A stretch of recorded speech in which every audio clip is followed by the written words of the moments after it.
today we will have two contributions. I suggest we stick to the schedule, and let me introduce the title of the communication, of the presentation: how to combat the conversion of individual pandemic anxiety into a collective long-term trauma.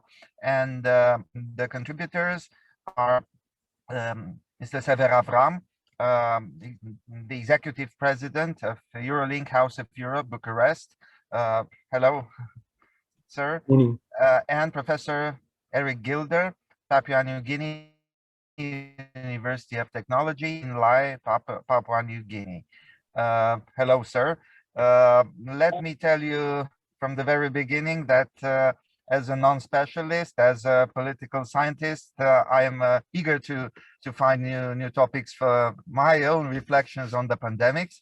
But with all the modesty and all the humility of a non-specialist, I am looking forward to hearing your contributions. Please tell us, how are you going to collaborate? Are you going to divide your presentation? My colleague Sever will do the first part and just briefly overview the paper that we've submitted, recorded earlier. And then the second part, I'll present the theoretical model I use to understand the phenomenon. All right. The floor, metaphorically speaking, the floor is yours. Okay. Sever, take it away. Okay, thank you very much. I'm here thanks to your kind invitation and also to the support provided by Professor Eric Gilder from University Lucian Blaga and Technological University from Papua New Guinea. I'm here also in my quality of general coordination of the international chair Jean Bart devoted to the Danube macro region, but not only, specialized since 2012 in partnership with the Romanian Academy in providing online postgraduate courses in various interdisciplinary fields. In the first 5 minutes, it was asked to me to make a kind of short outline of the presentation. The characteristic of the current pandemic crisis, extended at global level, present more and more the risk to convert in a so-called global pandemic of anxiety, even more difficult to be faced and treated by the international community. In order to identify new consistent ways to present and develop appropriated tactics, we consider that the rethinking of further strategies on the impact of current evolutions acquired a special significance for both interdisciplinary theoreticians and for practitioners. Under the inspiration of former fiction works of various authors about pandemic, we evoke the inclination of human communities toward the assuming of a so-called collective body. According to Harper, for example, such pandemic major events could lead to the possibility of establishing a so-called social useful network among perfect strangers, sometimes based, at least in fiction, based precisely on a type of sacrificial love. Within our paper, we emphasize the paradoxical chances for a radical transformation, and this one in the spirit of a globally connected city. So we develop here the opportunity to better adopt just now few reformist and remedial opportunities complying with the Sustainable Development Goals agenda of the United Nations. This implies a move toward a holistic understanding of CDGs as a starting point for future deeper transformative opportunities, especially in less economically developed countries or societies. Such an evolutionary option would involve to value online tools able to facilitate new interdisciplinary interaction, and also, in the same time, to consolidate the most innovative aspects and with the most consistent impact related, for example, to co-learning, capacity building, and co-generation of knowledge. Finally, suggesting the orientation towards alternative strategies would provide us the opportunity to prevent and reduce in the future, hopefully, the critical consequences that otherwise are not are too difficult to be managed. Within the paper, in the last section, we stress the paradoxical merit of COVID-19 to have revealed certain deficiencies in our existing interconnected system, and also the lack of preparedness and resilience at global level. Such revelation lead to measures and methods to counteract the decision-making consequences of the pandemic. Despite of a certain danger in trusting in the capacity for democratic governance, in exchange, we focused on the so-called hermeneutical versatility of science and its related connection with the use of new competing methods able to reduce both the number of decision-making errors and to mystify science as such.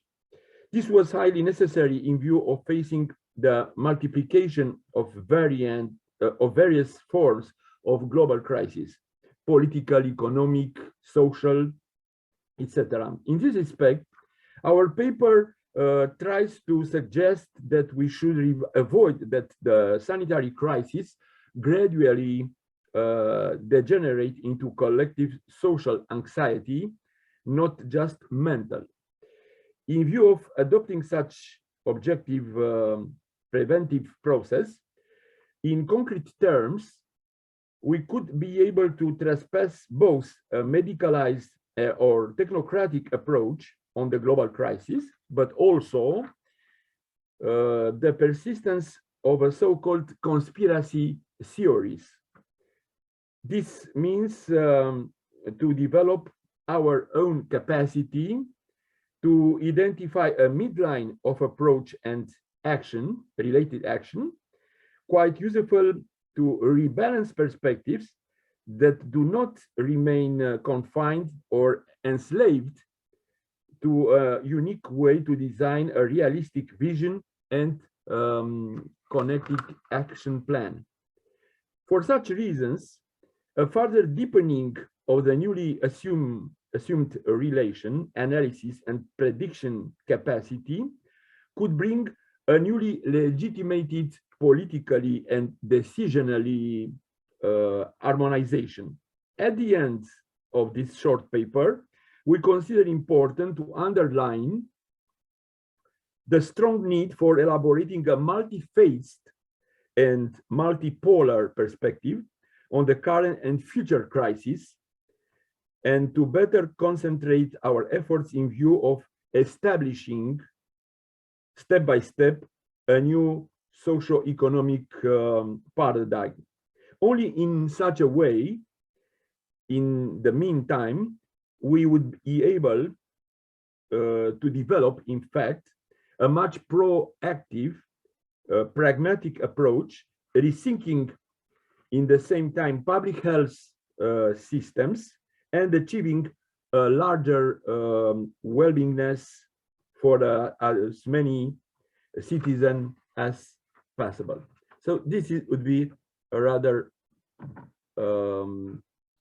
kind of invitation to the future discussion. And now I think I'm giving the microphone to you. Thank you. Okay. Thank you, Sever. Anna, can you hear me all right? Yes, we are hearing you. Yes, yes, we can hear you. Can you share the diagram I sent you on the Lumen email? Do you have it on your computer? Can you share it yourself, actually, by pressing the share button, share screen? Okay, here we go. The green one, right at the bottom of the screen. I'm trying to find it. Oh, here it is. Mm-hmm. Okay. Got it.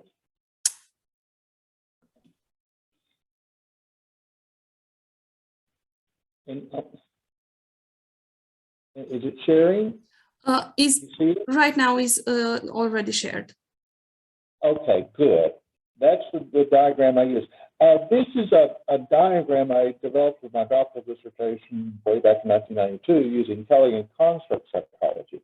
And when Sever and I were working together on this topic, I figured out this is the theoretical background, at least from my perspective.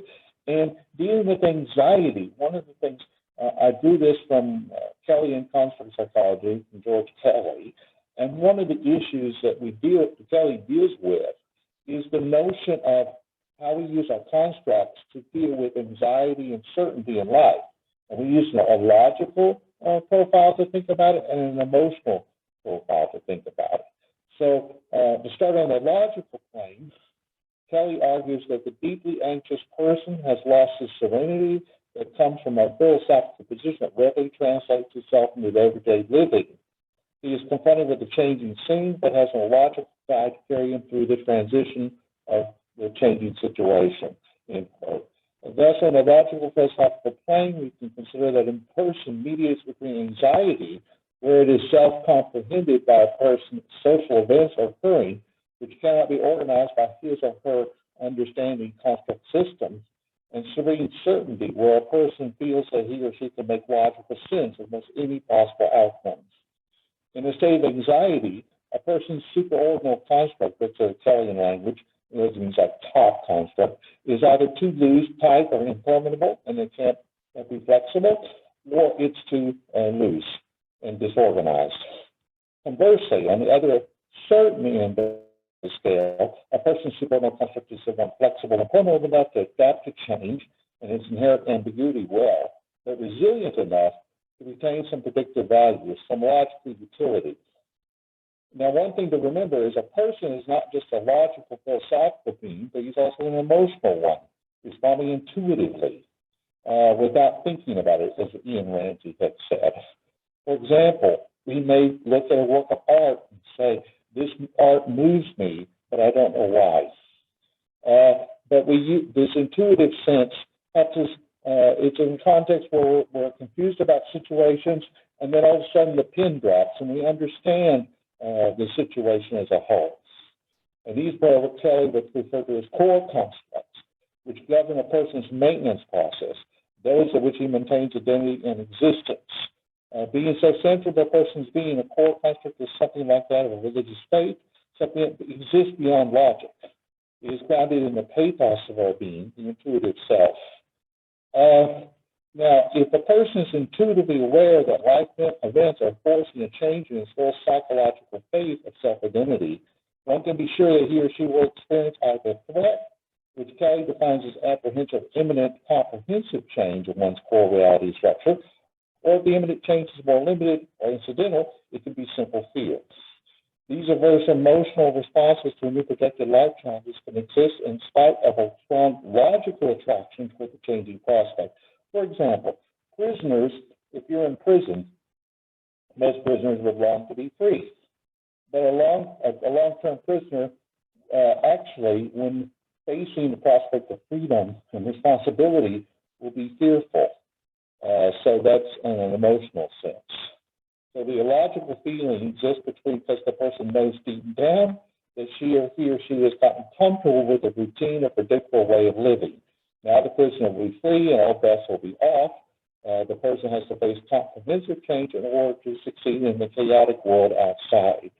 Conversely, in situations where a person faces an imminent but limited extent change, fear results. The factor that determines whether a situation is perceived as threatening or fearful is the perceived degree of possible change to the structure. As Kelly would say, one tends to be threatened by that which he construes comprehensively, and is made only fearful by which he construes simply. What threatens us is what we know are likely to know a good deal about.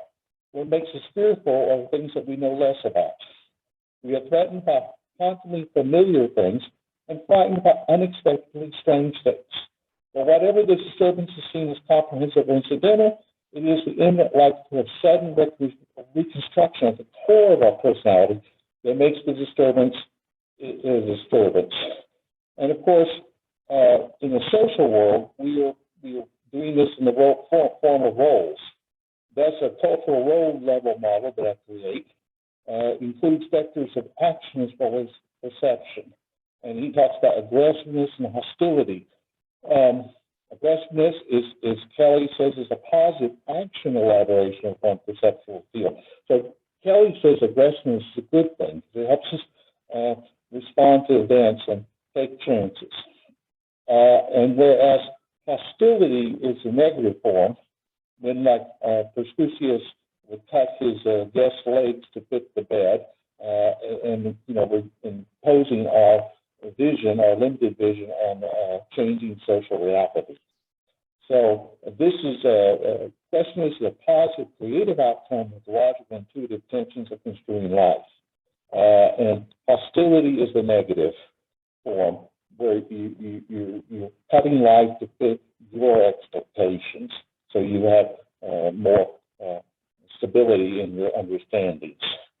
So that's what I would say. So that's the model here is a pictorial version of that. So thank you.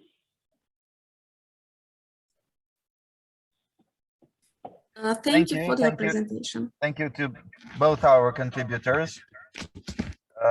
Yes, thank you for having us. To be honest, I was looking forward to a question, and somehow I heard it mentioned in your presentations. Please allow a non-specialist to give an opinion. But the point is, can science profit your field of science and psychology and social psychology? Is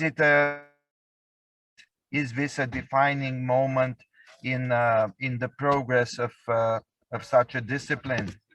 That would be, let me say, my question. It's a question for myself, first of all, but I would really appreciate an answer. Can it be a turning point? Can an issue, can a field of research like yours give an impetus to a new field, a new subfield in the discipline? That would be the quiet question. The naughty question would be, what would Michel Foucault say about it? About this whole experience? Well, I studied Foucault too, and I remember when I was doing my doctoral work and I presented this model and this understanding to a Marxist professor who had pointed me toward Foucault, he basically thought that Kelly was crazy and said that it wouldn't be very fruitful.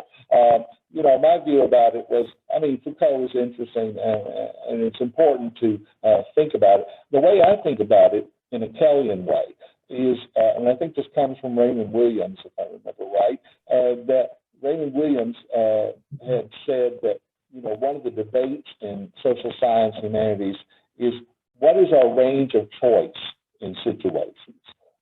What freedom do we have? Well, libertarians would tend to say, if it's like a river, okay, the freedom of choice is like a river. And the social forces that control us are like the river banks. And then the question would be, how wide is the river? Okay? And how fast is it moving us through the event? The notion would be that Marxists, like the code, would say that we don't have much freedom of choice, that the river is narrow. And libertarians would say, you know, the river is extremely wide, and we have lots of freedom of choice.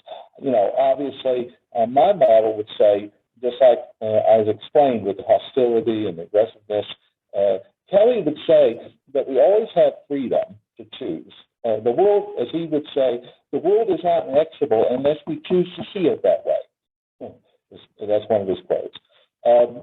You know, and my view is, you know, we can always, whatever our difficult situation, we always have agency, and we can always act, even if in small ways. And you will see this, Viktor Frankl talked about this in the context of the Holocaust and the concentration camps. So even there you could have choices that make for freedom and meaning.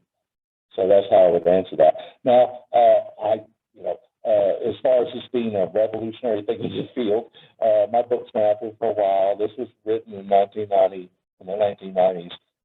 early 1990s. So no one's beat a path to my door just yet.